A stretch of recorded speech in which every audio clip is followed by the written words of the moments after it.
मक़बूल तो है शाह है काबिल तो बुग़्ज़ है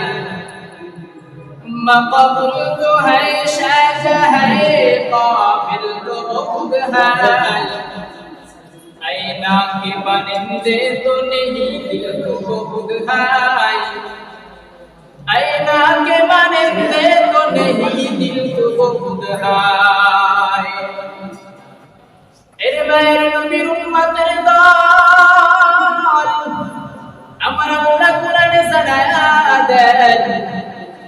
ইয়া আইয়ুহাল্লাযীনা আমানু আনফুসাকুম ওয়া আহলিকুম নার এ নবীর উম্মতের দল আল্লাহ বলেন গোলাম নিজে ঈমান আনো এবং নিজে জাহান্নাম থেকে বাঁচো এবং নিজের পরিবারকে জাহান্নাম থেকে বাঁচাও এ মায়ার নবীর উম্মতের দল এই যে নামাজ পড়লাম নিজে যাকাত দিলাম নিজে আল্লাহর হুকুম মানলাম নিজে রাসূলের সুন্নাত অনুযায়ী চললাম কিন্তু নিজের ভাই কি গুনাহ কাজ করতেছে তা তুমি দেখলা এর মায়ার নবীর উম্মতের দল ও পর্দার ইকরারের মা করতে করতে নফসটা নষ্ট হয়ে গেছে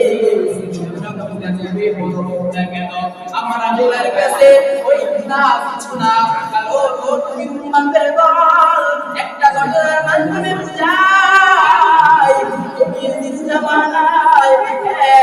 ও প্রতিমধ্যে কান্না করতেছে এমন কান্না সেই কান্না দেখলে অপরাধী কান্না করবে এই নবী উম্মতের দল নবীর জামানায় এত পরিমাণ কান্না করতেছে যে তার কান্না দেখে ভাইরাও কান্না করতেছে কান্না করার পর সাহাবী হযরত ওমর ফারুক রাদিয়াল্লাহু তাআলা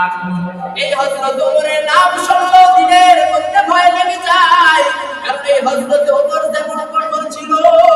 যে শয়তান তাকে দেখলেও পালাইলো ও নবীর উম্মতের দল সুতরাং ওমরের কঠোর তেমনই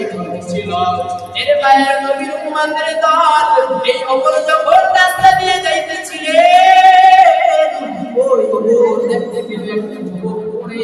কান্না করতেছে তার কান্না দেখে হযরত ওমর ফারুক আমার ও ভাই কেন তুমি কান্না করতেছো তোমার কান্না দেখে আমার চোখে পানি চলে আসলো এর বাইরে নবীর উম্মতের দল ওই সাহাবীরা কি করে ওমর ফারুক আমার চোখের পানি অনেক অনেক পানি কারণ আমি এমন বরবাদ করেছি যেই বাপের ঘরে পায় বাবা ওমর ফারুক রাদিয়াল্লাহু তাআলা আনহু সাহাবী ওমর ফারুক রাদিয়াল্লাহু তাআলা নবীর দরবারে গেলেন নবীর কাছে গিয়া বলে ও নবী রাস্তায় আসার সময় দেখতে পেলাম এক যুবক অনেক কান্না করতেছে আল্লাহর নবী ডাকতে বলে ওমর ও যুবক কান্না করতেছে যাও যাও যাও আমার কাছে নিয়ে আসো এর মায়ের নবীর উম্মতের দল নবীর সামনে আসার পর নবীজি বলেন ও যুবক তুমি কেন কান্না করতেছো ওই যুবক ডাকিয়া বলে ইয়া রাসূলুল্লাহ ইয়া হাবিবাল্লাহ এর মায়ের নবী আমি এত বড় পাপ করেছি মনে হয় আল্লাহ আমাকে ক্ষমা করবেন না আল্লাহর নবী ডাকিয়া বলে ও যুবক তুমি কি গুনাহ করেছো আল্লাহর নবী এবার বললেন ও যুবক তোমার গুনাহ বর্ণনা কি আসমান করো ওই যুবক ডাকিয়া বলে নবী আমার গুনাহ বলো আল্লাহর নবী ডাকিয়া বলে যুবক তুমি কুফরি করেছো ওই যুবক ডাকিয়া বলে ইয়া রাসূলুল্লাহ না না আমি কুফরি করি না আল্লাহর নবী বলেন ও যুবক তাহলে তুমি কি করেছো বলো ওই যুবক ডাকিয়া বলে ইয়া রাসূলুল্লাহ মানুষ চাকরি করে জীবিকা পায় জীবিকা অর্জন করে মানুষ গাড়ি চালিয়ে টাকা রোজগার করে সেই টাকা নিয়ে চলে কিন্তু আমি এমন বড় যুবক যেই যুবক মানুষগুলো যখন মারা যায় মানুষগুলো কিন্তু মরার পর তার পরিবার তাকে কাপড় দেয়, ওই দাফনের কাপড় আমি চুরি করে বিক্রি করে আমার পরিবার চালাই। এর মায়ের নবী উম্মতের দল ওই যুবকটা গিয়ে বলে, ইয়া রাসূলুল্লাহ, শুধু এখানে শেষ না, আমি দাফনের কাপড় চুরি করে জীবিকা অর্জন করে, কিন্তু গতকাল একটা মেয়ে অনেক সুন্দরী, ওই মেয়েটা যখন মারা যায়,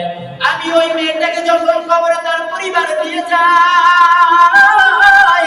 ওই মেয়ের কবর বন্ধ করে আমি ওই যুবতীর লাশের কাপড় চুরি করলাম। লাশের কাপড়টা যখন ধরলাম, আমি এমন যুবক ওই মেয়েকে দেখে আমি নিজেকে কন্ট্রোল করতে পারি নাই। এর নবী ওই মেয়ের সাথে ওই লাশের সাথে যখন আমি জিনা করলাম, ও নবী শুধু এখানে শেষ না, ওই লাশের সাথে যখন আমি জিনা করলাম, জিনা করার পর আমি যখন উপরে উঠতে যাইলাম, ওই